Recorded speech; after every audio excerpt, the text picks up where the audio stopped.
entertainment, current events, and Hollywood. Don't miss Creator to Creators, hosted by the filmmaker Meosha, known for the Shudder hit documentary Horror Noir and the acclaimed film Anatomy of an Anti-Hero, Redemption. This show features interviews with filmmakers and creatives from around the globe. Join the fun with guest celebrities and gain valuable insights. Subscribe now and follow Creator to Creators. Hey guys, welcome to another episode of Creators to Creators today. Today we have a special guest. Nikena. Welcome. Thank you.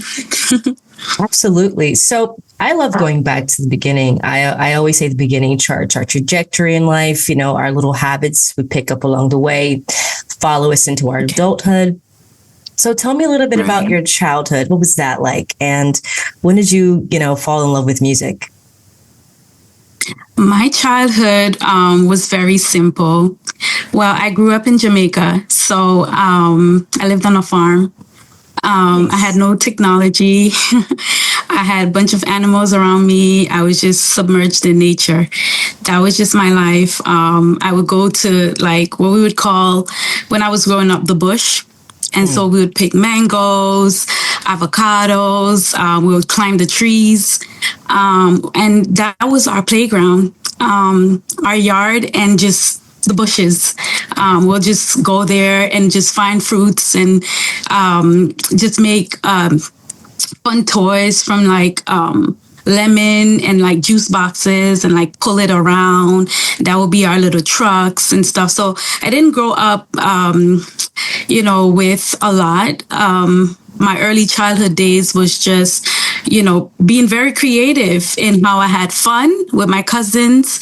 We would also do activities like just going to the river and just, catching crayfish and things like that by ourselves, and just all those little things is just what made my childhood super fun.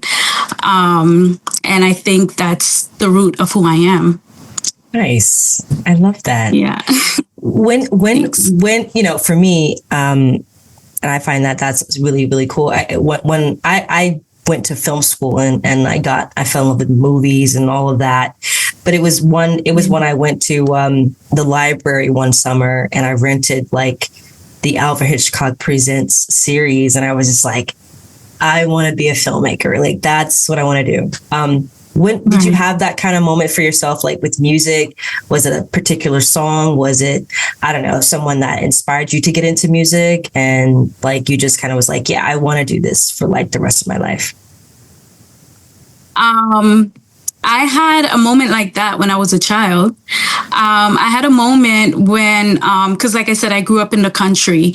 So my first time being in the town is when I passed my common entrance, which is a standardized exam before you go to high school. So we'll take that in junior high, and once you pass it, you get to go to high school. So my high school was in the towns. So when I went to high school, my first time, actually it was my second time seeing a newspaper. So the first time when I actually had a hold of a newspaper and saw it was when I passed my common entrance and my name was in the newspaper. Oh, and cool. In Jamaica, you would have to go in the newspaper to see what school you're going to. So all the students' names will be listed under all the schools. And my school was Camperdown. And so I look in the newspaper, and that was my first time seeing a newspaper.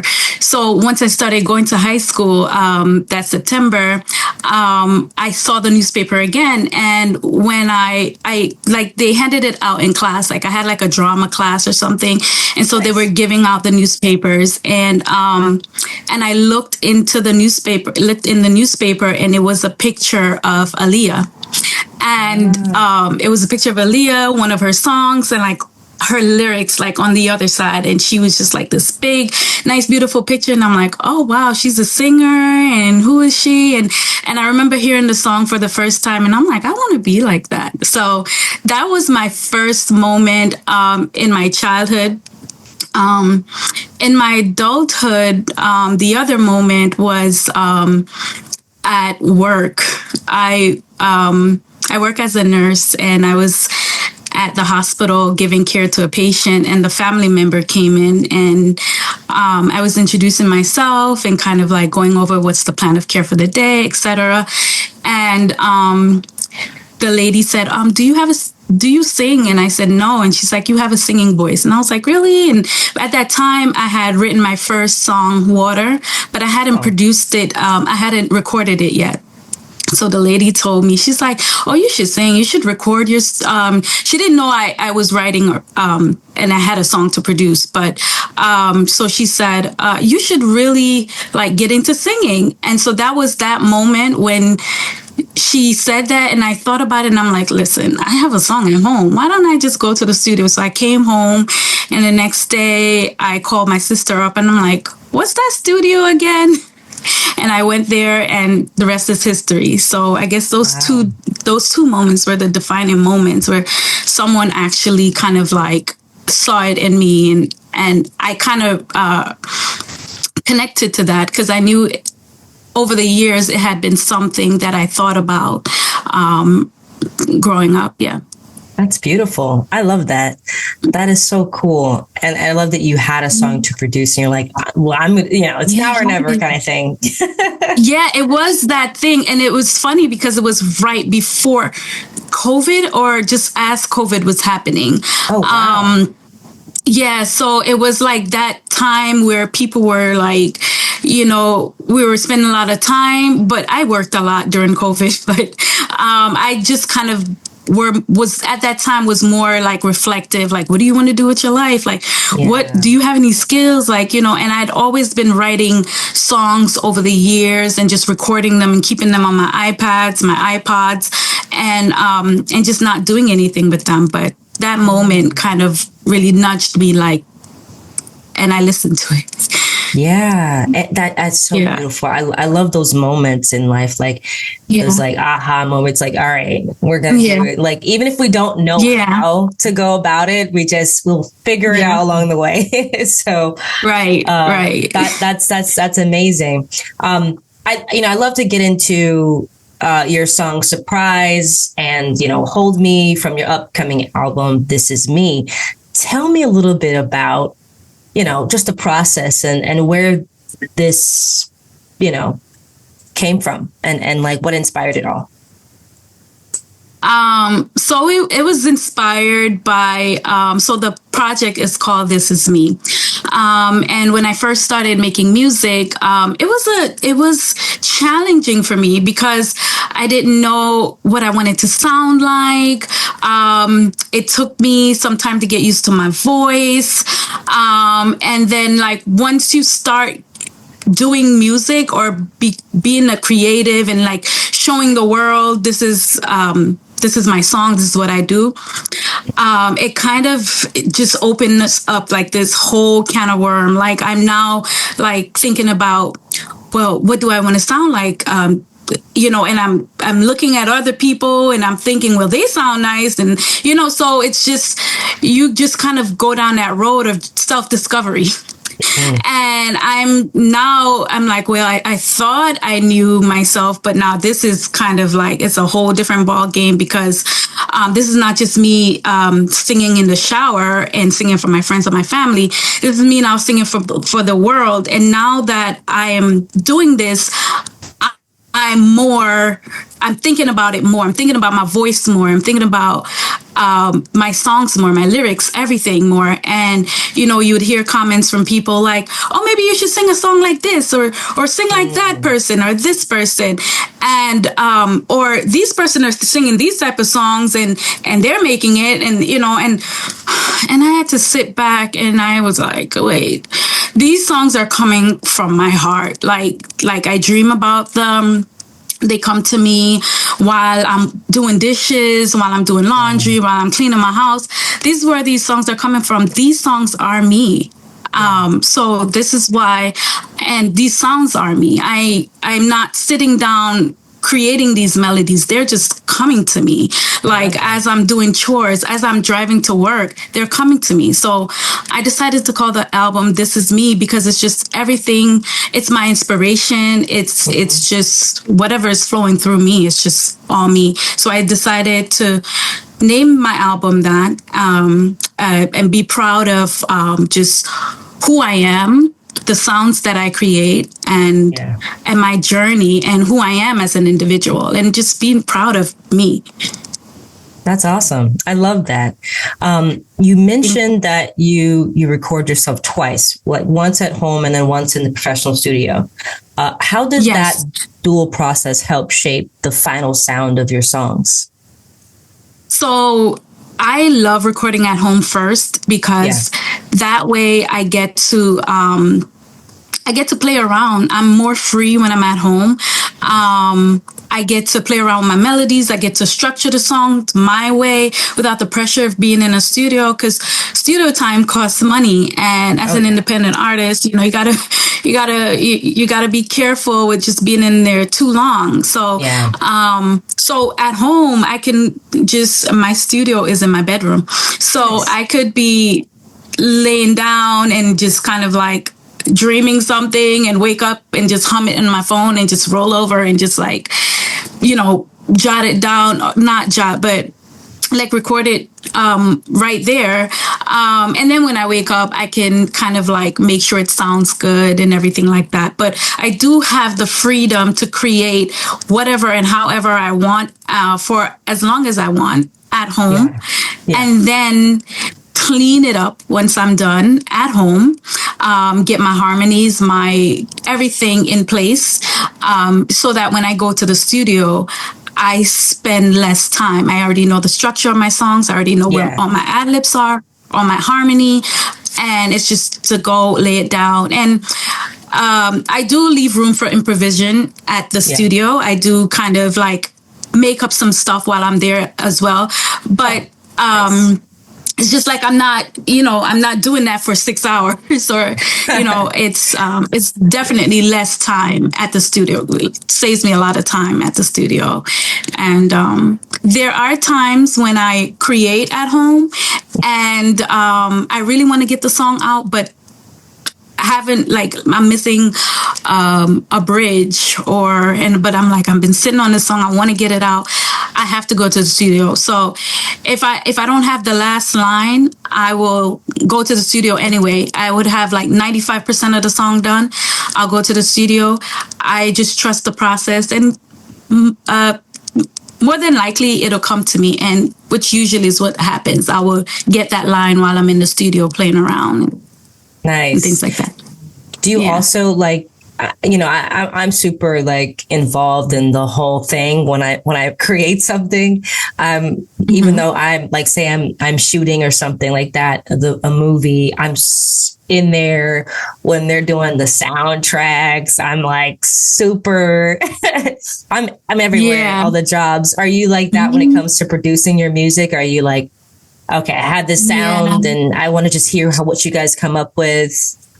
Yes. Yep. For the most part, I leave it up to my producers to like kind of create the sound. Like I know the sound, and I would tell them this is what I want. I would give them kind of like examples, references, and they will come up with something. But let's say they send me something back and I don't like the drums, or I don't like that, I would say, hey, can you switch this drum out, or put this here, put that there, and kind of like create it to my liking. But for the most part, the producers usually have that instrumental 95% down, and it's just little tweaks that I would have to make in the instrumental.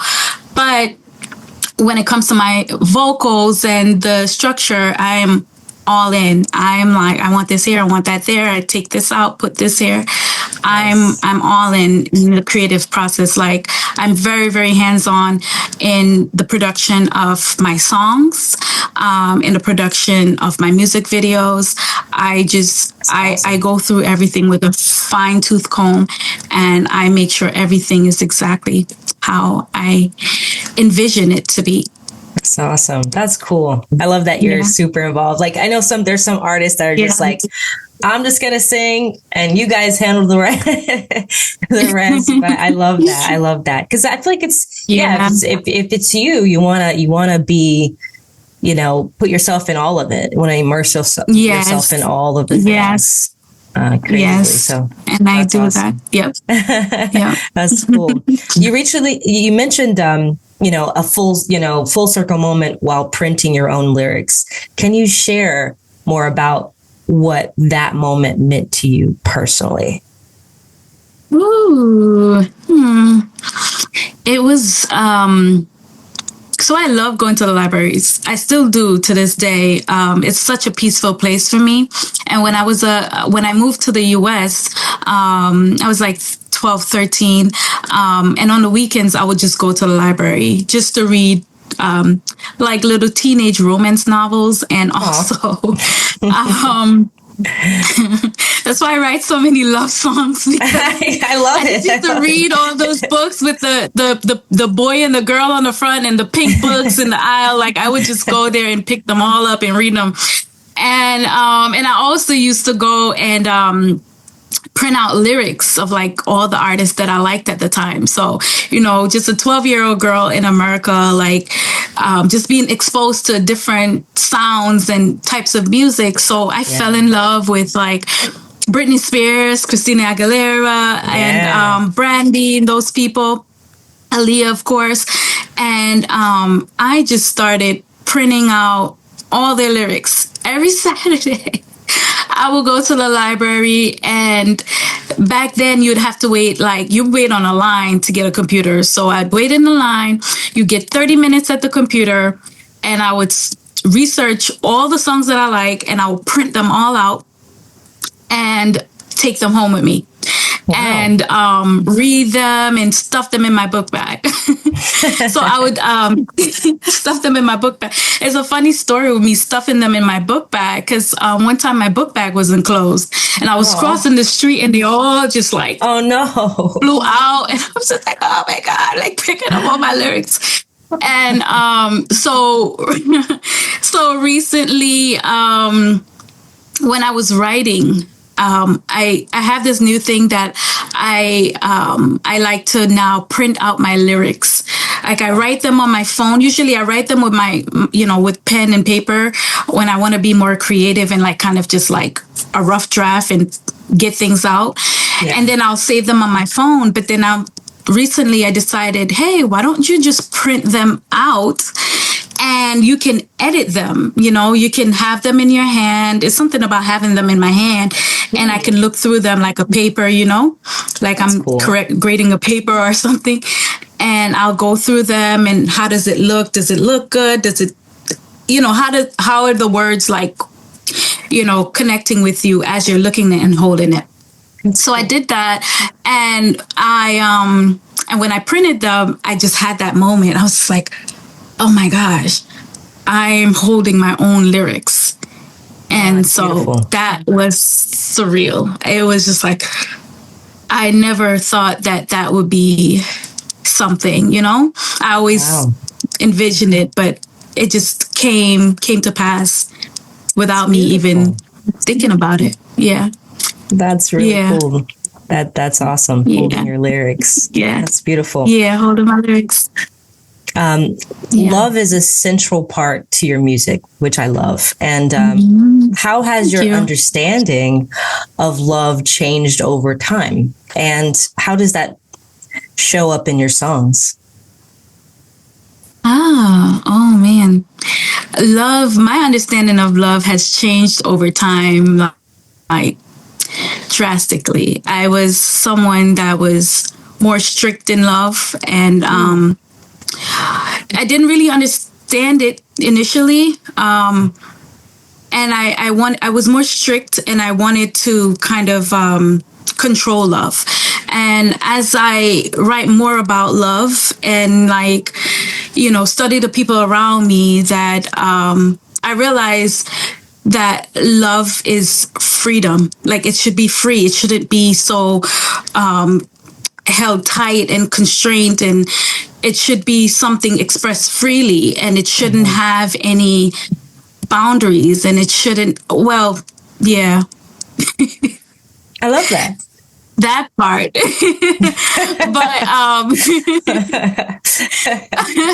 But that's another story. But I just feel like love shouldn't be it should be something that's expressed freely.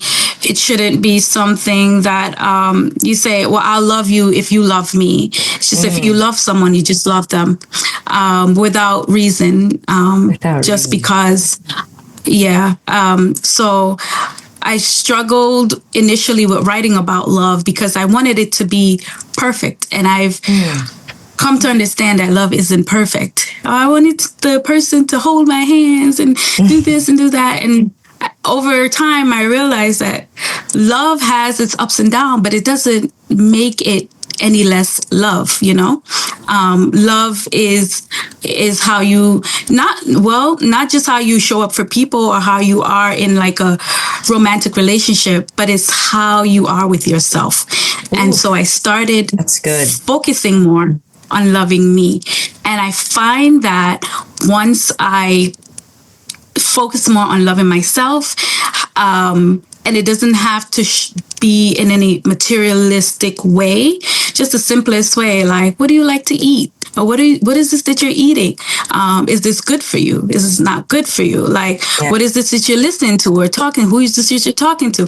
Like those things, like everything that comes in me has to be love because I want to be able to express a pure love. So I really, really focus and I preach love all day, every day to people because I just love it and I'm trying to understand it more and more. I don't, I'm not going to say I'm an expert or anything, but I think I'm definitely not.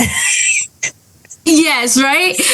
But it's a learning process. And I think I don't think you would ever come to that final, like, oh, I got it. I think it's just, you learn in different situations of how to navigate love with different people, with yourself. And you learn to be more patient. You learn to be more kind with love, and you learn to be more free. So I think that's how love has changed for me, where I'm just starting to just let it be, not be so strict about it. Beautifully said. Beautifully said. Oh, thank you. Absolutely. Thank you. I love that what you said about loving yourself. That's absolutely important. I think a lot of that's the key, because if you love yourself, then you can love others for sure. Yes. That's awesome. I agree. Both Hold Me and Surprise explains love from different angles. What do some of those two songs, I don't know, reveal about like different sides of you? Hold Me reveals like that. It's very exciting. That song is just like meeting, that person for the first time. That side of me was when, I grew up in Brooklyn, New York, and used to always party back in the day. Yes. Used to always party back in the day. And, if you saw the video, I'm not sure, but it has like this basement vibe kind of scenery. So I just wanted to like touch on that, just like, young love, meeting someone for the first time, them seeing you, being attracted to you, you're attracted to them. So I just wanted to get into that creative space and creating something like that. Because I always used to like videos and songs that talk about that love. Like I see the girl walking down the street, or I see the guy, I like those songs. So I think Hold Me kind of like touches on something like that. Nice. And I really love Surprise as well. They sent it to me and I was like, wow, it just sounds, it's like, you said, speaking of Aaliyah, I literally kind of had those like vibes when I listened to it. Did you really? Wow. Yeah. Wow. I was like, oh, cool. That's cool. You have like a very light, I don't know, just, I can't explain, but it was this, I was like, oh, wow. Mm-hmm. So when you said Aaliyah, I was like, huh, I could see that. I kind of hear it. I can see it. Yeah. Thank you. I appreciate it. Yes. Absolutely. Thank you. I love to ask this question, and there's no wrong answer, but the 3 levels of influence: money, power, and respect. And if you could choose only one of those things, which one would you choose and why? money, power, and respect. Woo! No wrong answer, I promise you. No wrong answer. No wrong answer.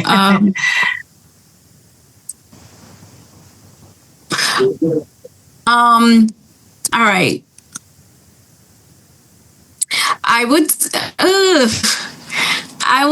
I'm like stuck between two. I'm stuck between power and respect. All right. So I'll choose. Which one would I prefer? You said which one? Which one of the influences? Which one would I choose?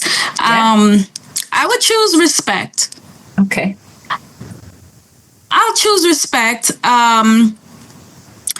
because I feel like it's just fundamental to like who I am. Like I respect myself, and I feel like if you have respect in the world, no matter if you have power or money, that goes a long way. If you respect yourself and if you respect others, it goes a long way.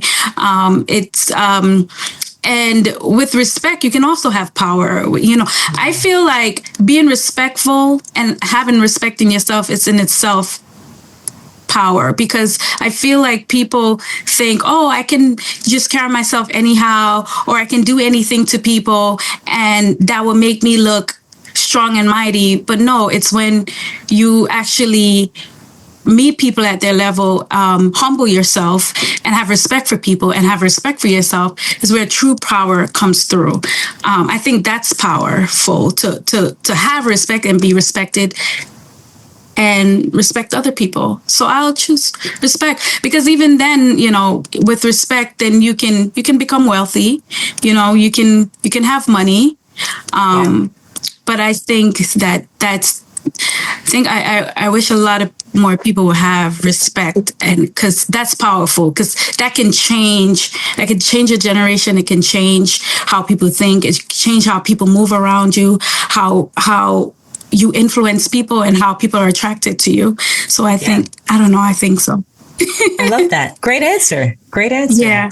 Thank you. Definitely. Thank you. You know, you said love, you know, artistry stems from love. How do you protect that love and energy in such a industry that's so demanding?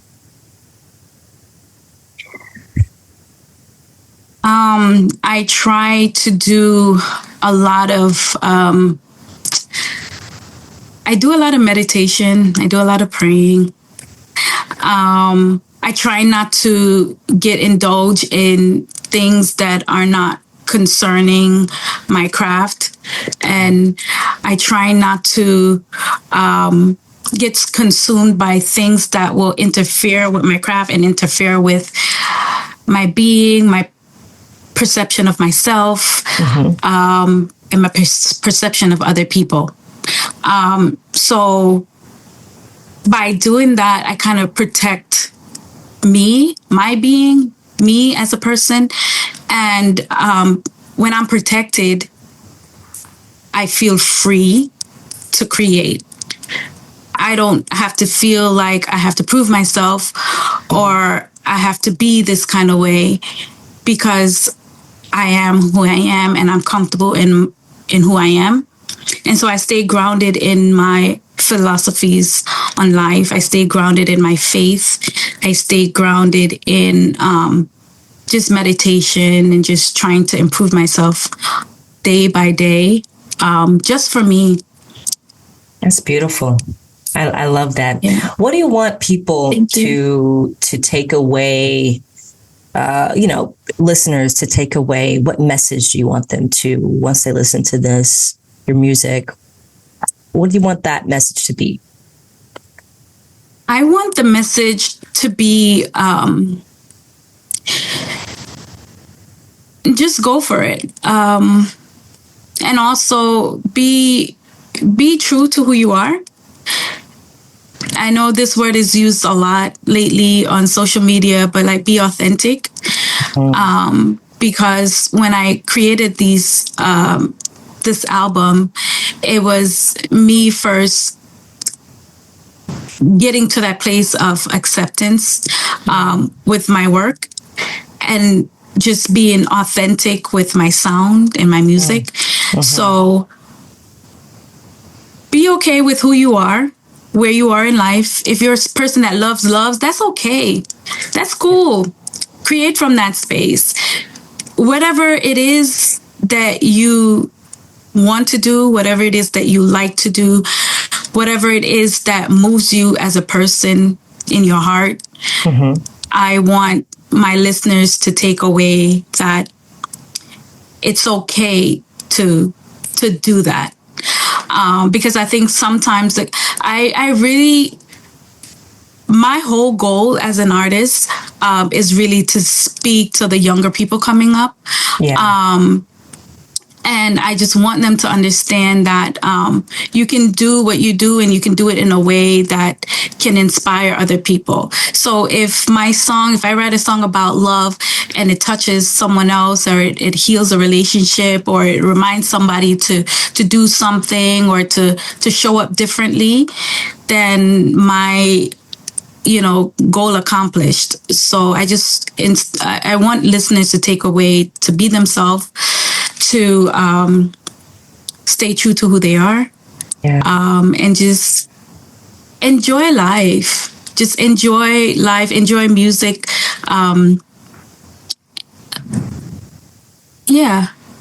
That's beautiful. Enjoy life, enjoy music. I like that. I like that. It's a great message. Great message, especially for like the time that we're living in now. It's a lot of stuff going on, and music. It's great that you're making music about love in such a kind of dark time. Globally around. It's a lot of craziness happening in the world. So thank you for using your gift. So. Thank you. I appreciate that. And it's that kind of reassured me, and thank you for saying that, because sometimes you feel like, oh, you're too lovey. Why you want to do everything about love? Because I've gotten that, like, I've heard, and I've sometimes people wouldn't say, directly, but they would say it like in, you just see the things that people like and that they gravitate to. And sometimes you wonder, like, is love enough, and is love good? But love is always enough, and it's always good, and it's always something that is going to be dear to me and true to me, and I'm going to always express. I want to live a life that expresses love, and I get to do that through music, so it's a win-win. Absolutely. Yeah. Where can people find you and listen to all the things that you have coming up, all the new music that you have dropping? People can find me on all streaming platforms like Spotify, iTunes, YouTube. My videos are on YouTube, and I have, thank you. And iTunes, Apple Music, Amazon Music, everywhere that you stream, my music is there. It's also on Instagram, TikTok. I have a website, NikenaMusic.com. So, my fans can go on my website, and they can buy merch if they want. They can see my bio, pictures, listen to music and stream. And so those are some of the platforms that my music are on. Yeah. Awesome. Everybody go and follow, support. Thank you so much for coming on. Thank you for sharing your journey and your story with us. It was a pleasure. Thank you so much for having me. It was a pleasure talking to you too. Thank you. And thank you all for listening. And always remember to live, love, laugh. We'll see you guys next time. Bye-bye. Bye.